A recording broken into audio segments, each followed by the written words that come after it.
Keep going. Gwen's done with hers. Okay, stop.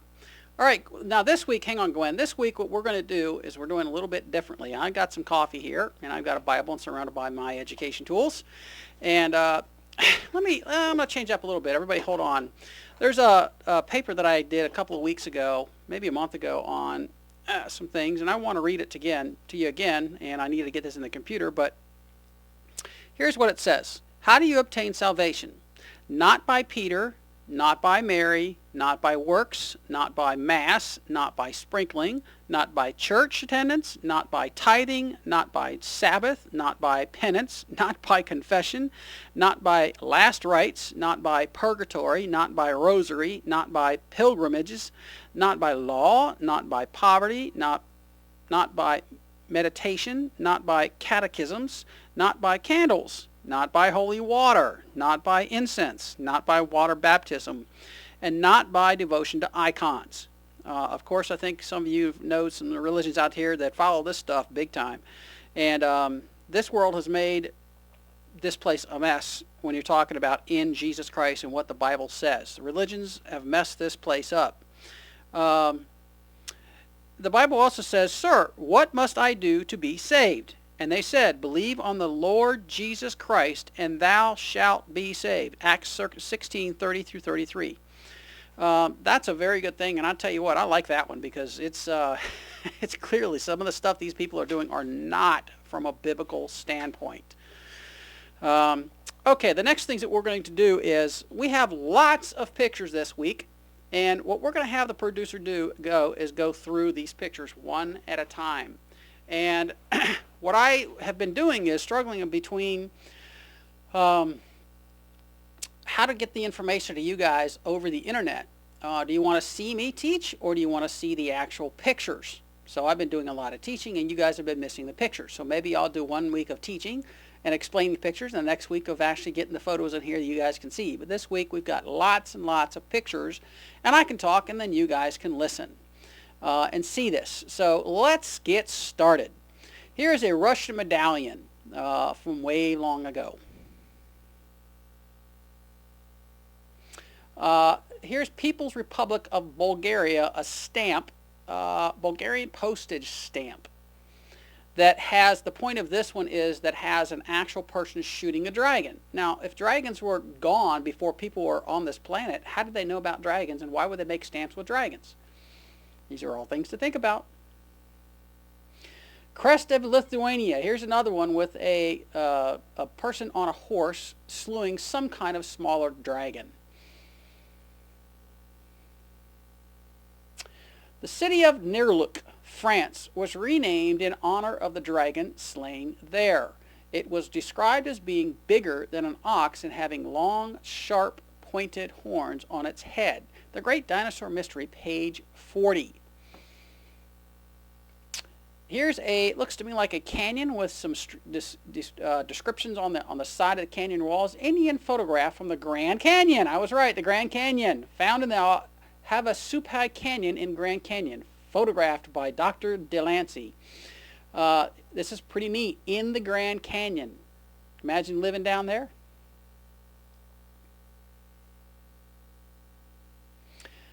Here's another dinosaur that was actually inscribed on rock.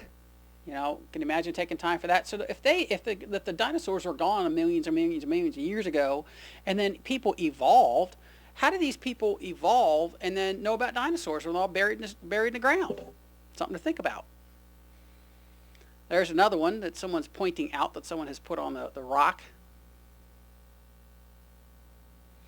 There's another one that someone has done. And there's an example of the size of a knife blade, so you kind of get the idea. Discoveries relating to prehistoric man by the Doheny Scientific Expedition in the Havasupai Canyon, northern Arizona. The fact that some prehistoric men made a pictograph on a dinosaur on the walls of this canyon updates completely all of our theories regarding the antiquity of man. Facts are stubborn and immutable things. If the theories do not square with the facts, then the theories must change. The facts remain. About a year ago, a photograph of dinosaur was shown to a scientist of national repute who was then specializing in dinosaurs. He said, "It is not a dinosaur. It is impossible because we know that dinosaurs were extinct 12 million years before man appeared on Earth." It's the stuff these people say, ugh. Here's another one that says, many scientists believe that the extinction of the dinosaurs was caused by the collision of an asteroid some 65 million years ago. How might such a collision have caused this to happen is the question. Of course, were you there 65 million years ago? No. Here's another book or plaque, it looks to me like, that says 65 million years ago. They always have that situation where they put this stuff together and they don't know what they're talking about.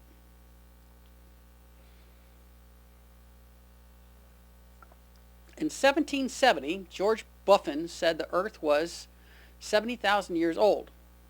Okay, yeah, sure.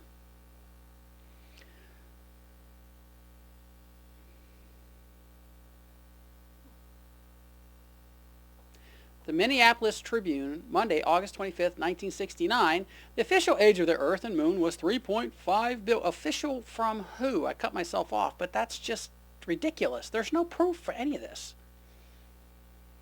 Today, students are taught it is 4.6 billion years old. That means the Earth has been getting older at the rate of 21 million years per year for the last 220 years. I'm going to read this again. Go back one slide, Gwen. Today, students are taught it is 4.6 billion years old. That means the Earth has been getting older at the rate of 21 million years per year for the last 220 years. Do you get that, everybody? Okay, that's just asinine. Crazy. All right, now we have some things on Natural Bridges State Park, Blanding, Utah, petroglyphs by the Anasazi. These are pretty neat pictures. I love the work that Kent does. He comes up with this stuff and how he comes up all these pictures. He must have went there or got the people that went there or whatever, but these are great things. You have, let's see, Salt Lake City is nearby, Provo or Provic, and then Utah, Colorado Springs, Santa Fe. There's another one underneath there. It's hard to read. But, you know, there's the areas around the area where these things have been found.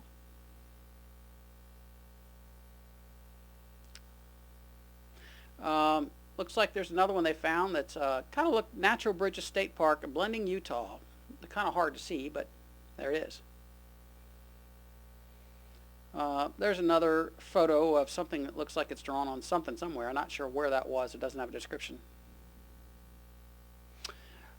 Aboriginal cave painting found in Australia, I think it is. It's another one. Agawa rock art from Mishepezua Lake Superior Provincial Park, Ontario, Canada. Man, there's a lot of these all over. Here we go. There's a guy looking on the side of rocks. Agawa rock art from Mishepezua something or other. You guys can read that at the bottom there. Lake Superior Provincial Park, Ontario, Canada. Wow, there's a lot of things in Canada. Wow, that's great. Now we have a plesiosaurus-like creature reported by Aboriginals in far north Queensland, Australia. Looks to me like it might be, he may have swallowed something too inside of him, not sure. Or the human, if you look very closely right in the middle, that possibly looks like a human. I'm not sure, but it looks that way. GeoGuide Dinosaurs, Age of the Dinosaur. No human being has ever seen a live dinosaur. Well, that's false, because Kent has talked to some of the people that go on mission trips to the Amazon rainforest, and he's talked to them, and they said when they went over there that they had shown them pictures of dinosaurs, and that the people that were there that lived there said, well, wait a minute, my brother killed one of those the other day and ate it. And I said, wait a minute, that means that they have to be alive today, not gone millions and millions and millions of years ago. So they're still here today. Lima, Peru. Ica, Peru. Paracus culture, 500 to 300 BC. Apparently these are things that have been found in these areas. Nazca, 300 BC to 800 AD. And Ica Indians, 200 AD to 1200 AD. Okay, next. White lines found on desert floor of Peru. Isn't that interesting, some of these things? Giant images found in Nazca Desert. The Puzzle of the Ancient Man by Don Chittick. Now, what's interesting is there's a story Kent was telling about how he heard that there is this little spider somewhere in the world that, I think it's once a year, don't quote me on this, that comes out and for like 20 seconds exchanges DNA off the tip of one of its legs. So, and I think this is one of the pictures. Spider photo enhanced with white. This looks like one of the spiders, and these things are found way like hundreds of miles away from where they were found in the caves or wherever. So how did they even find out about this if they didn't know they existed? So it's very interesting if they're supposed to be extinct. Let's see here. The Nazca Lines, Geoglyphs, Peru.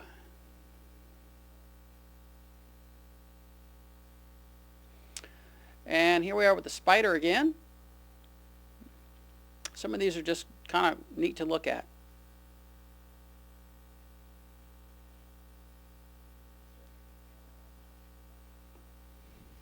In 1535, the Spanish conquistadors mentioned there were stones with strange creatures carved on them found in this.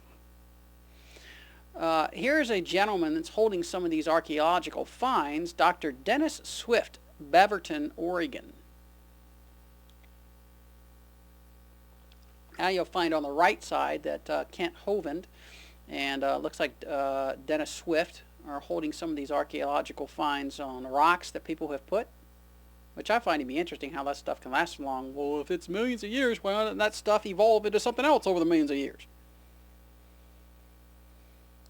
Creation Boot Camp. Kent Hovind has an entire creation science evangelism, which I have the book here, which I hope I always keep, that you can go and you can find out lots and lots and lots of information. And I think it's in Florida somewhere. Pensacola, Florida. Yes, thank you. Here's another one. Dr. Dennis Swift on Beaverton, Oregon, has some of the stones and goes to Peru each year. These people actually go to Peru, travel, and find some of this stuff. It's pretty neat. The story of the Nazca burial stones.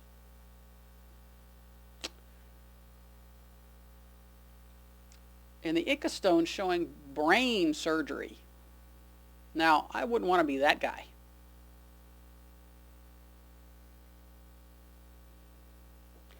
Here's some more. You have to plug it, Gwen. Plug that power right into the side of the laptop. It's going to run out of power. See it? No, right up toward the corner there. Hold on, guys. We got a snafu. See that? It's right there in the corner. Top left, right where the power was. Right up in that area. You might have to pull the laptop up a little bit. There you go. All right, thank you. All right, next photo. Here's some more. Go ahead and match up the photos, guys. We're not matched up. There we go. Stone from Ica, Peru, showing heart surgery. Now, I find it interesting why these people would put this stuff on rocks. I don't know, maybe it was just neat art, but it's interesting that these things are, I just love this. Here's another statue.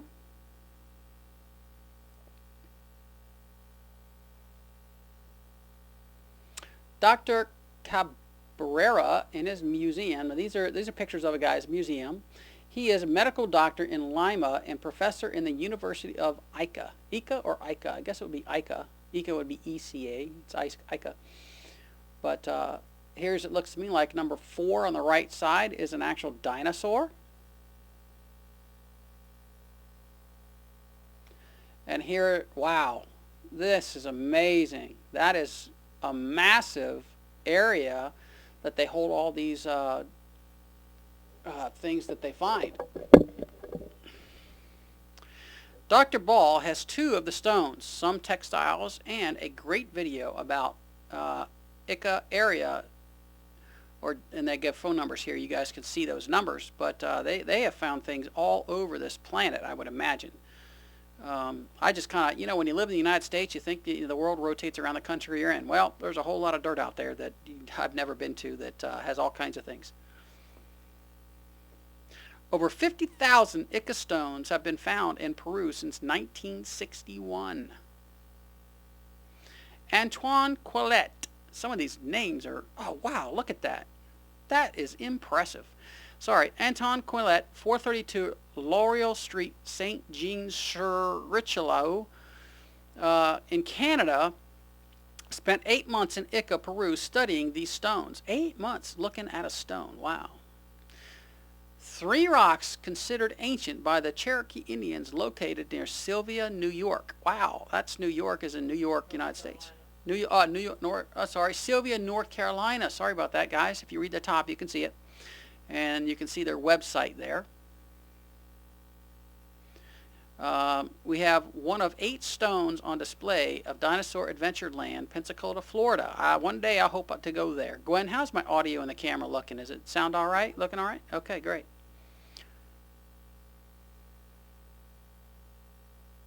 Next.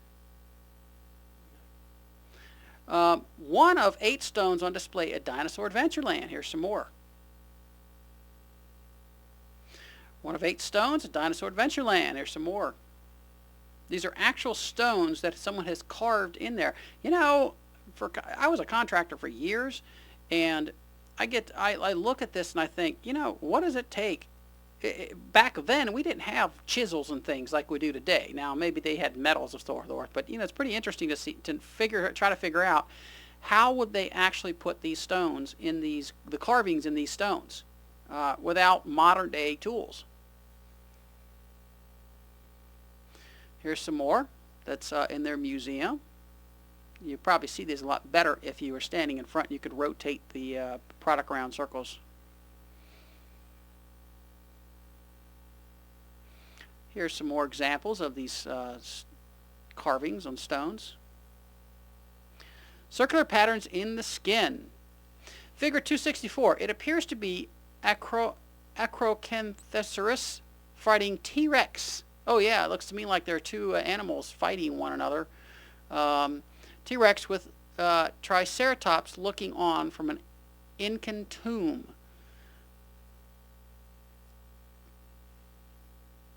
There's another inscription on a stone. I guess they figured, well, we want to keep this stuff around, and buddy, it worked. Fossilized dinosaur skin. This is fossilized dinosaur skin found in Bolivia. Notice the rosette patterns. Now in Creation Evidence Museum, Glen Rose, Texas. Yeah, you see those? There you go. There's another one. Dino skin found by Joe Terry in 1996 in Highland Park, area of Rochester, New York, on display at Dinosaur Adventureland, Pensacola, Florida. Dino skin found by Joe Terry, 1996. Actual dinosaur skin. Isn't that something? Now, Tissue Find offers new look into dinosaur lives. Tyrannosaurus rex bone fragments show vascular canals and transparent vessels. The transparent vessels from the Tyrannosaurus are very similar to those from an ostrich, a bird that many paleontologists think are living descendants of some dinosaurs. Living dinosaurs of some dinosaurs. Higher magnification shows a breaching pattern into the Tyrannosaurus vessels and microstructures consistent with those in the ostrich vessels.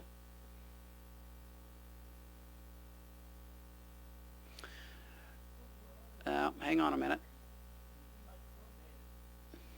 You guys slow down and get together. All right, hold it. Pre-Inca Indian writing a dinosaur. There's a much more about the Ica stones in Seminar Part 3B, and that's in Kent Hovind's teachings. Pre-Inca Indian riding a dinosaur. Can you guys imagine riding a dinosaur? Giddy up, dinosaur. Giddy up. That would be pretty fun.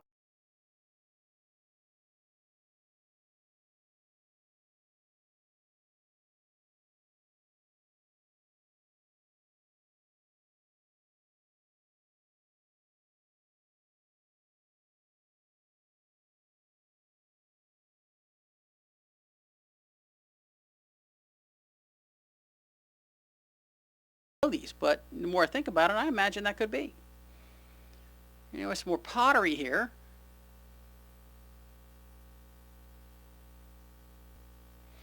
Ica mummy from Peru. Textiles have dinosaurs on them. That's Dr. Don Patton. And I think these are actual, looks like dinosaurs embedded in the cloths or blanket of some sort. Omniology.com. If you go there, you can see some of these things. Match your slides up. Look at her slides. There you go. Now it looks like we have some more dinosaurs inside of some kind of a cloth of some sort.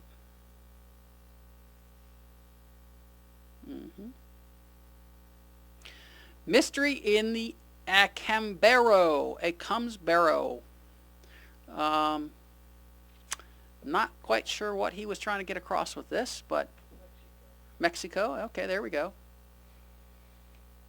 Now we have the dinosaurs range from 3 inches to a 6 feet. They're made of ceramic, jade, stone, and obsidian, and buried 20 to 40 pit, apparently 20-40 pit, apparently in haste to avoid capture by the Spanish. Cabrera Museum, that's a word. Cabrera Museum, Ica, Peru.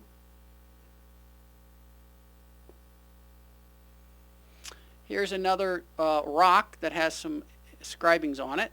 Looks like 56,500 similar figures were found in 1944 in Acambaro, Mexico. Now here's another Geo Guide, one of their printings. No human being has ever seen a live dinosaur. Why did they carve them on rocks and weave their pictures on fabrics? Exactly. If they never saw a dinosaur, then why are they all over the place? Absolutely, humans and dinosaurs used to be on this planet. Tanystropheus. Boy, some of these words are tongue twisters, but if you look, some of you guys are going to learn just what the names of these dinosaurs are. On May 13th, 1572, Italian scientist Ulysses Aldrovandus obtained the dead body of a dragon that a farmer had recently killed and had it mounted for museum display. Its description was just like a Tanistophus. Books today teach that dinosaurs lived millions of years ago. Yeah, that's what they teach, millions of years ago. Yeah, this is a good one. Years ago, I think it was 1940s or 1920s or whatever. They, Tony, where the name Tony came from. The name Tony came from years ago when people came over. They would put the stamp on where they were going. It was going to New York. So they then saw, hey, that's Tony. That's pretty funny, actually. The Sutton artifact shows what appears to be a pterodactyl with its wings folded by its side. It was the Sutton Hoo burial ship of one of the great kings of East Anglia. It is commonly believed to be that of Redwald, who became Bretwalda. Here's a looks to me like another. Looks like let's see who did this. Bob and Kim Barton. I took this photo about 15 years ago in a place in Utah called Black Dragon Wash. The pictograph has been outlined in chalk, and it looks like a pteranodon to us. We thought you might like to see it. Apparently, this is writing to someone, but that looks like a piece of wood. Of course, I don't know if it is, but okay. There we go. Roman artifacts found by T.W. Bent in Tucson, Arizona in 1925. I know the older folks go, it was, let's see, 1900 and, let's see, 25, yeah. Older folks go, 1925. Columbus was not the first white man across the ocean. That is correct. They try to teach that stuff in schools, and it's not right. Many people crossed the Atlantic Ocean before Columbus. For more on Dragon Legend, see creationism.org. Brendan Navigator came from Ireland to America. Now, we also have a web page here that has the Los Lunas Decalogue stoned. Decalogue, I guess it is. 80 to 100 ton stone of 10 commandments to Byzantine Samaritans. 10 commandments? As in the 10 commandments? Wow, that would be pretty neat. Here's a sword with a dinosaur on it. The Tucson artifacts, Roman-style lead artifacts excavated near Tucson, Arizona in 1924. Yeah, that's it. Now we have another one. Looks like a sword that has a dinosaur. If you look dead square in the middle, past all the white stuff, and you look at that outline, the head's on the left, the neck goes down, and the body to the right, and the tail goes all the way to the right where the hand protection is. Looks like they were doing that way back when they were doing swords, and I don't know what year that was, but a long time ago to us folk in 2013. And now we have some more pictures in a book that you can't see. It looks like a, oh, there we go. Yeah, here we go. There's Kent Hovind that's holding up it looked like a sword. Now we have the great age of sailing ships. Columbu, I guess it is. I wonder if there's oh, there it is, Columbus, not in 1492. And then we have a span of 1500, 1600, 1700, 1800, 1900. Steam and gas-powered ships replaced wind-powered ships. Now, I cannot imagine being back in the days when they relied on wind to get them to where they're going. I can't even think up that, because you're at mercy of the wind. You know, if there's no wind, you sit. And if there's no wind and the waves want to take you somewhere, you're not going anywhere except for where that water wants to take you. I would not want to have been I don't know how they did that. Someday I'd have to study that, but that's pretty neat. The Unexplained Volume 3, 1985, page 387. Yeah, here we have a dinosaur. Looks like maybe a boat or dinosaur. Bangkok City, Thai seafood restaurant. And there's the head. Yep. Hans Egede, missionary to Greenland, drew the sketch of the sea monster he saw off the coast of Greenland in 1734. 1734. That's not too long ago. As for other sea monsters, none of them have been seen by us or any of our time that I ever could hear, save the most dreadful monster that showed itself upon the surface of the water in the year 1734. Of our new colony in 64 degrees, this monster was of so huge a size that coming out of the water, its head reached high as the mast. Wow, that's pretty impressive. Its body was as bulky as the ship and 3 or 4 times as long. It had a long pointed snout and spouted like a whale fish, great broad paws, and the body seemed covered the body seemed covered with shell work, its skin very rugged and uneven. The under part of its body was shaped like a huge serpent, and it divide under the water. It plunged backward into the sea, and so raised its tail aloft, which seemed a whole ship's length distance from the bulkiest part of its body. And looks like the Great New England. Looks like some photos here of a printing.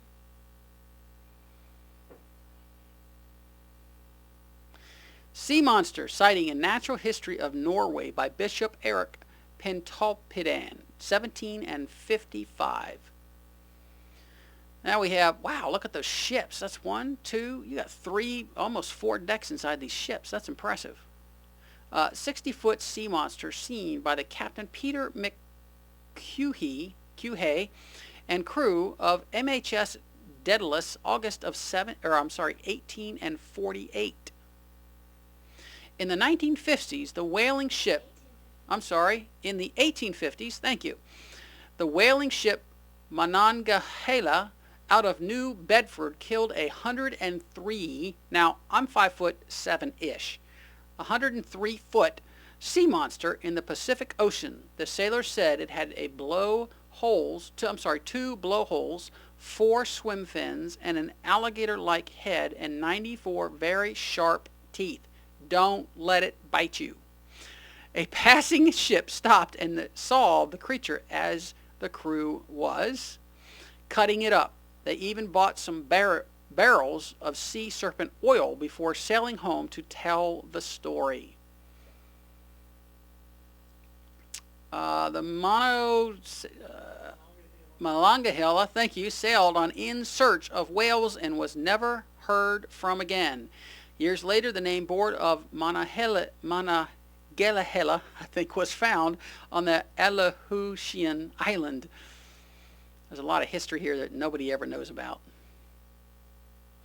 It was on 26 April of 1907, while Chief Officer of Campania, that Arthur Henry Roston sighted off the Irish coast near Cork, a long-necked object which he sketched as it moved, turning its head from the side to side. Rostron stated at the time that what he saw and sketched was a sea serpent. However imaginative the young officer may have been, it did not interfere with his progress in the company's service. This shows that those who report sighting sea monsters risk being considered crazy. Now we have a neat drawing here. It looks like the steamers sank quickly. When it had been gone for about 20 seconds, there was a violent explosion. A little later, piece of wreckage, and among them a gigantic sea animal was shot out of the water. It was about 60 feet, 18 meters long, from U-boat Captain George von Forstner's report, July 30th, 15. Many accounts of giant octopus exist in sea lore. See Rumors of Existence by Matthew A. Brill, page 153. Philippine giant octopus attack. On Christmas Eve in 1989. Thank you. A sea accident occurred in the southern Philippines. Of Mantikeo fishermen recovered 12 survivors hanging onto the overturned motorized canoe, as well as the body of a 12-week-old boy. Survivors claim that a giant octopus had attacked the vessel, grabbing its pontoons. Agapito Caballero, one of their numbers, said, "Suddenly the waters began to bubble. Then we saw something that looked like a giant octopus. It was as huge as an imported cow. After the attack, the beast submerged rather than injure any survivors." Source was summarized by Ben S. Rausch from Denver Post. Here is something. Looks just like a big mass from the picture, but let's see. Dr. D. Witt Webb of the St. Augustine Historical Society and Institute of Science with remains of a giant octopus. Wow. Found on beach in St. Augustine, Florida of 1896. Wow, they had photography in 1996. You know, you think photographs and pictures were like 19 and above. Apparently they had a lot longer than that. The legendary giant octopus resurfaces. It looks like the largest ever seen, by 200 feet across and 5 tons. A whale was killed near Seattle, Washington, that had a 150-foot octopus arm in it. Hey, there we go. Let's have some comedy. That's great. Ambergris Gray amber, a waxy substance secreted by certain whales used in making perfume. That's right. If you get some, you get an octopus, you can get some of the oils off of there, and you can make some perfume, and your honey will go, "Hello, honey." The search for the giant squid. Richard Ellis. In 1966, Newfoundland, U.S. Navy oceanographic research vessel San Pablo observed an encounter between a giant squid and a sperm whale. Peabody Museum, Yale University. There's an example there's Kent again. Boy, he gets around. Peabody Museum, Yale University, New Haven. That is one big animal. Wow. Photo moment. Colossal squid found near Antarctica. Antarctica, by the way, everyone, is a really cold place.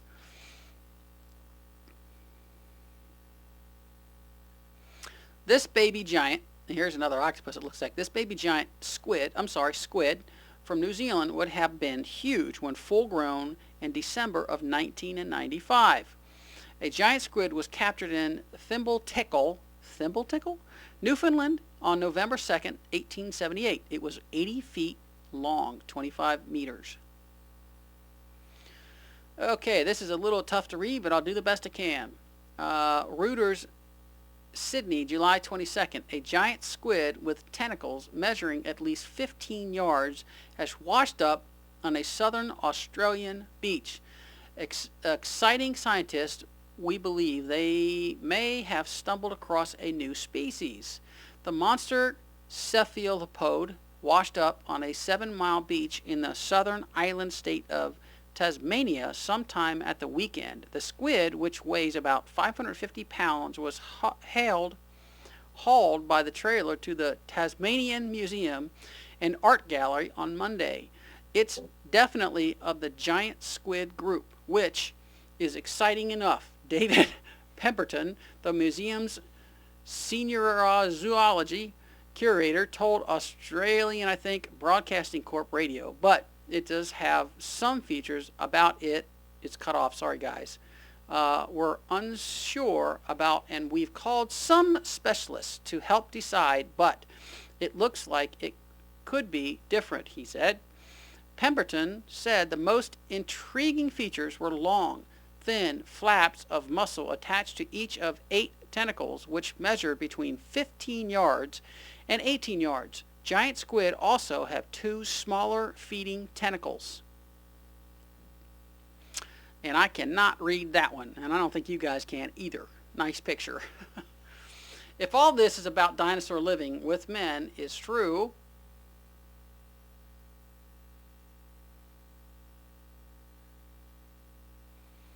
then the dinosaurs must have sat around and wrote the Bible, or read the Bible. I'm sorry, it's been cut off a little bit, everyone. The land of Uz, whose name was Job, and that man was perfect and upright, and one that feared God and eschewed hated evil. That's Job 1:1. And there were born unto him 7 sons and 3 daughters, Job 1:2.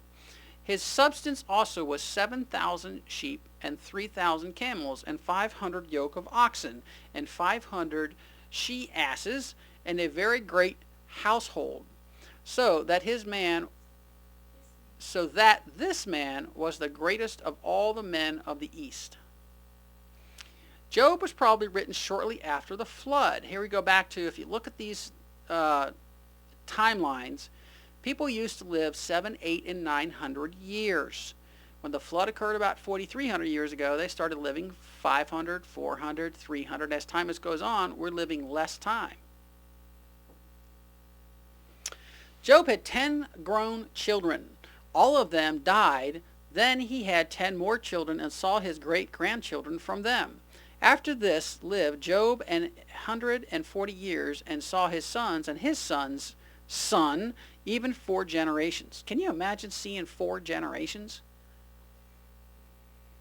And there came a messenger unto Job and said, the oxen were plowing and the asses feeding beside them, and the Sabeans fell upon them and took them away. Yea, they have slain the servants. with the edge of the swords, and I only am escaped alone to tell thee. And some of this is cut off. I apologize, everyone. The top part is cut off. Heaven, and hath burned up the sheep and the servants, and consumed them, and I only am escaped alone to tell thee. While he was yet speaking, there came also another, and said, the Chaldeans made out 3 bands, and fell upon the camels, and have carried them away. Job 1:16. Go back one. Job 1:16 through 17. Were eating and drinking wine in their eldest brother's house, and behold, there came a great wind from the wilderness, and smote the 4 corners of the house, and it fell upon the young men, and they are dead. That's Job 1:18 through 19. Then Job arose, and rent his mantle, and shaved his head, and fell down upon the ground, and worshipped, and said, Naked came I out of my mother's womb, and naked shall I return thither. The Lord gave, and the Lord has taken away.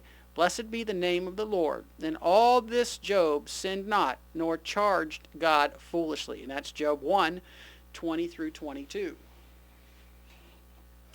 So went Satan forth from the presence of the Lord, and smote Job with sore boils, from the sole of his foot unto his crown. Job 2:7. What's the top of that say? Does anybody see it? Then said his wife unto him, Dost thou still retain thine integrity? Curse God and die. Job 2:9, she said. Nevertheless, let every one on you in particular so love his wife even as himself, and the wife see that she reverence her husband. Ephesians 5:33. But he said unto her, Thou speakest as one of the foolish women speaketh. What?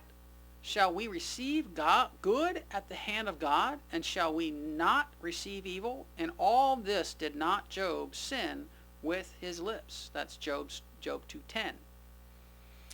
Now, we have gone through 150 or 175 actual slides. That's a lot of work there.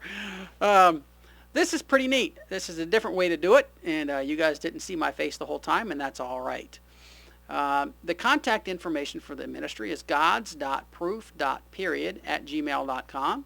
Telephone number is 513-436-0081, and the ministry hub is gods-place.net. Got a lot of dashes and proofs and all these things.